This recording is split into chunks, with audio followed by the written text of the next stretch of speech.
Infrared spectroscopy is an important tool in the toolkit for scientists to be able to identify unknown compounds.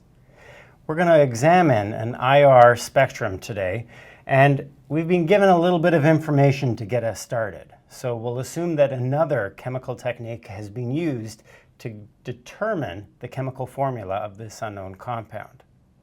So here we have our spectrum. Where do we even begin? How do you interpret a spectrum? So an infrared spectroscopy spectrum, when we use the term peak, we really mean these, which you might have called valleys, but it's that our intensity of the signal is essentially measuring down along that vertical axis. So we have a large peak here, and so on. Let's see what we can gather as information out of this, relate it to our chemical formula, and see how close we can get to identifying possible options for our unknown compound. Now keep in mind that infrared spectroscopy, its purpose within our toolkit is generally not to uniquely identify a compound.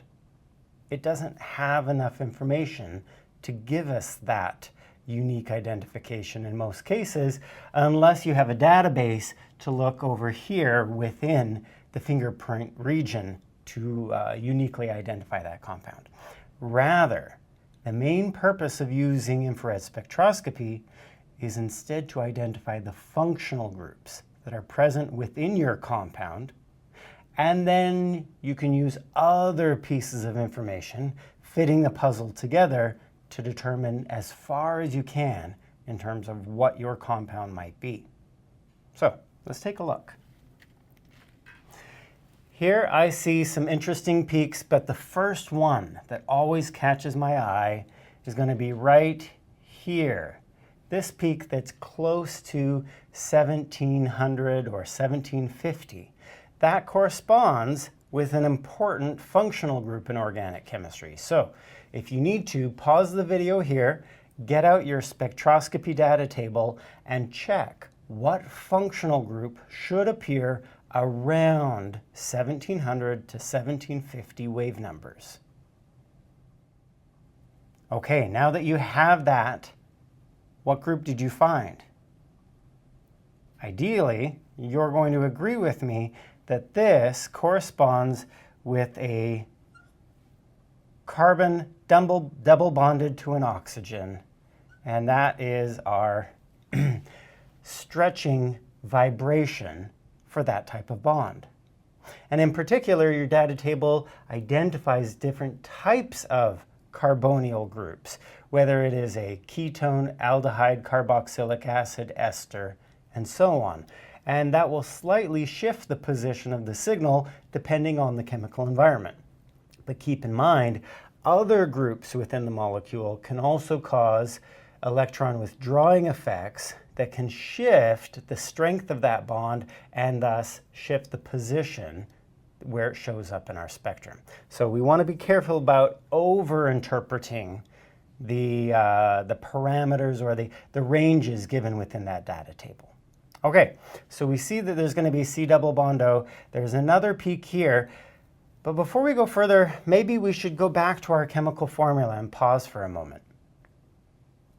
When we have a chemical formula given to us, there's an important technique that we can use that can also guide our decision making, and that's the determination of our degrees of unsaturation, or sometimes we call that the index of hydrogen deficiency.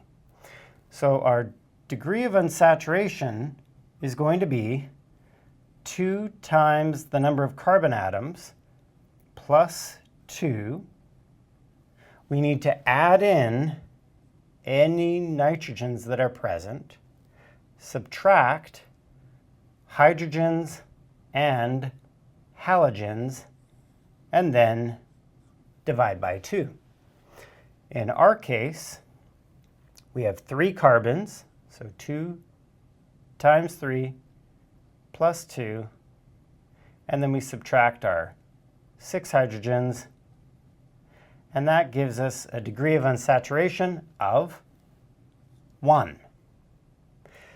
That tells us that there is either one double bond or one ring. Because we've already identified that there's a carbonyl group present in our compound, we have now used up that double bond. There are no other double bonds, there are no rings in our compound. Okay, well, one of the carbons of the three is used for that carbonyl group. One of the oxygens is used for it, but there's another oxygen present. So that makes us start to think, is that other oxygen going to be in the middle of a carbon chain? Is there an ether or an ester present? Is it on the end of the carbon chain? Is it an alcohol? Or are the carbonyl group and the alcohol right beside one another, and does that form a carboxylic acid? So we have some options to consider.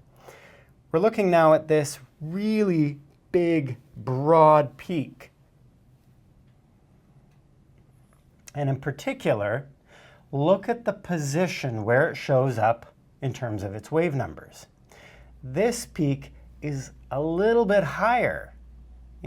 If we were thinking that this was a carboxylic acid, we would expect it to be between 3,400 to as low as 2,500 wave numbers, whereas this peak is above 3,500 wave numbers. This is not likely to be a carboxylic acid. Rather, it matches these. When we say strong, we mean high intensity or a really deep peak. And when we say broad, we mean the width of the peak. This is a really width peak compared to others in our spectrum. So this is going to be an alcohol group. This is the stretching of that OH bond. Amines, by comparison, will also show up in that same region, but they tend to have a lower intensity. And as a result, you can very quickly distinguish between what is an amine and what is an alcohol. We also see there's no nitrogen present in our chemical formula, so we know that's not an option.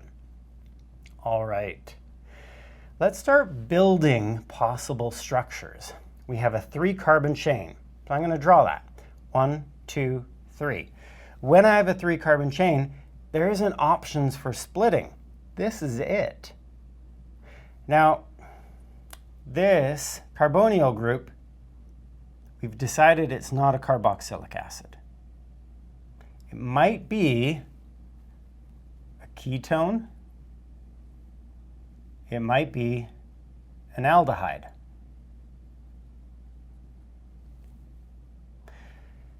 We know that there's an alcohol group present, so that oxygen is used and is therefore not available for this to be right next to it as part of an ester. So we don't have to worry about this carbonyl group being part of an ester or a carboxylic acid. We only have 2 options. If we put it at the end of our chain, it'll be an aldehyde. If we put it in the middle of the chain, it's going to be a ketone.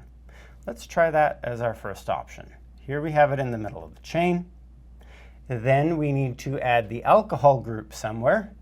There's only 2 options. I could put it there. Notice that because the alcohol group is not on the same carbon as the carbonyl group, it is not a carboxylic acid. Rather, this is a compound that has 2 separate functional groups, the alcohol group and the ketone group. Let's compare with our chemical formula. Always make sure you do this before you suggest this is your structure, because sometimes you make a mistake and the structure you draw doesn't actually match the chemical formula that you were given at the very beginning. So we expect to find 3 carbons, 6 hydrogens, and 2 oxygens. So we have a CH3, C, O, CH2, and an OH. So when I add that up together, I have 3 carbons, I have 3, 4, 5, 6 hydrogens, and 2 oxygens. That matches our chemical formula. This is a possible option to match our spectrum and the information that we've been given. Now we said other than a ketone, it could also be an aldehyde. So let's try drawing that. If I have my 3-carbon chain and I put my double bond at the end on either side, and then we also have that implicit hydrogen that I've decided to show, then we have to decide where would the alcohol go. If we put it here, that would be one option. Or we can draw the other structure where we've put the alcohol on the other available carbon. Both of these match our chemical formula, and they match the expectation that we would see an alcohol and a carbonyl group. And given that the position of our signal is around 1720 wave numbers, that could be either a ketone or an aldehyde. We don't have enough information to distinguish which of these three is our unknown compound. So if you were asked to identify a possible match for this spectrum, any of these answers would be acceptable. In this case, the correct answer that actually matches our spectrum is the ketone. But if we wanted to know that for certain, we would need to collect additional spectral information using other techniques to differentiate between these three options. So go get some more practice with IR spectroscopy, and hopefully over time you'll begin to see the patterns that are emerging, that similar chemical bonds show up at the same places within spectra, allowing us to use IR spectroscopy to identify the functional groups that are present within organic molecules.